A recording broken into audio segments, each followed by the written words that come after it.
Hello friends, welcome back to the channel. कैसे हैं आप लोग? ये हमारा वीकली एनालिसिस होने वाला है, तो उसको वीडियो को डिटेल में अच्छे से देखिएगा और समझिएगा कि नेक्स्ट वीक में किस तरीके से हो सकता है। मार्केट बहुत ही रेंज बाउंड हो रहा है, तो बायर्स के लिए थोड़ा प्रॉब्लम है इस मार्केट में। बट लेट्स सी कब तक ऐसा रहता है, क्योंकि बहुत दिनों तक कोई भी चीज़ नहीं टिकती। बहुत दिनों तक जैसे ट्रेंड की तरफ एक तरफ भागता है मार्केट, वैसे नहीं दिखता है, तो बहुत दिनों तक ही साइडवेज नहीं चल सकता है। तो मार्केट किसी एक साइड पर ब्रेकआउट देगा तो हमको एक अच्छा मूव दिखेगा, और मार्केट एक हमारी ऊपर अपर ट्रेंड लाइन के पास ही है। तो हमारे पास बहुत ही अच्छा डिसीजन मेकिंग का अपॉर्चुनिटी है। अगर बीच में कहीं होता है तो हमको लेवल्स देखने पड़ते हैं, बट अगर आपको ट्रेंड लाइन के पास है तो आपको बहुत ही सिंपल लॉजिक बना रहा है कि आपको उस ट्रेंड लाइन को रिस्पेक्ट करते हुए अपना ट्रेड लेना है। आइए चलिए स्क्रीन पे चलते हैं और सारी चीज़ डिस्कस करते हैं। तो यहाँ पे ऐसे ही है, देखो कि ये हमारी जो ट्रेंड लाइन है तो इसके बहुत ही नज़दीक है। तो हमारी बहुत अच्छा है कि अगर गैप अप खुलता है, गैप डाउन खुलता है, कहीं भी हम एक स्ट्रैटेजी बना सकते हैं। आइए पहले वीकली एनालिसिस देख लेते हैं एक बार, तो आपको थोड़ा आइडिया लगेगा कि इस वीक में किस तरीके से काम कर सकता है मार्केट, है ना।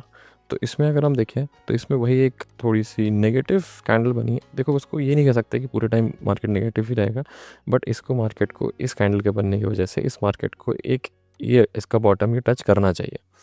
तो इसको बॉटम टच करने की मंडे आएगा या ट्यूसडे आएगा वो देखना पड़ेगा, बट इसके बॉटम को टच करना चाहिए। हमको ये समझ में आ गया है वीकली एनालिसिस से कि एक डिप आएगा। हाँ, ये हो सकता है कि ऐसे नीचे आके एक ऐसे बड़ी सी कोई ग्रीन कैंडल बन सकती है, देखो वो कोई दिक्कत नहीं।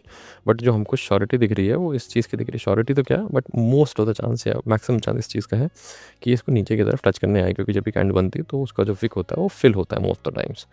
ठीक है, हमको ये समझ में आ गया है ना। डेली चार्ट पे देख लेते हैं। डेली चार्ट पे भी आप देखो तो एक तरीके से वही सेम ही लगभग कैंडल बनी है, तो इसमें भी इसका बेस टच होगा, अराउंड 200 के आसपास तक टच होना चाहिए।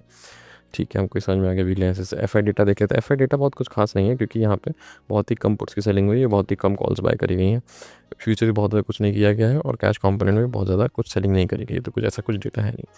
ऑप्शंस डेटा की बात करें अगर, तो ऑप्शंस में आप देखोगे कि 200 पे अच्छा खासा सपोर्ट है और 300 पे अच्छा खासा रेजिस्टेंस है। अब जिस साइड भी ये या तो इसके बीच में रहे तो ये दोनों लोग सेफ रहेंगे।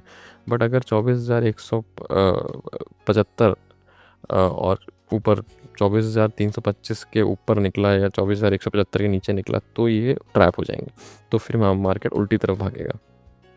ठीक है, हमको ये सब समझ में आ गया। ठीक है, आइए देखते हैं एडीआर्स देख लेते हैं। एडीआर्स में देखो कि विप्रो विप्रो नीचे है, इन्फोसिस ऊपर है, न्यूट्रल हो गया।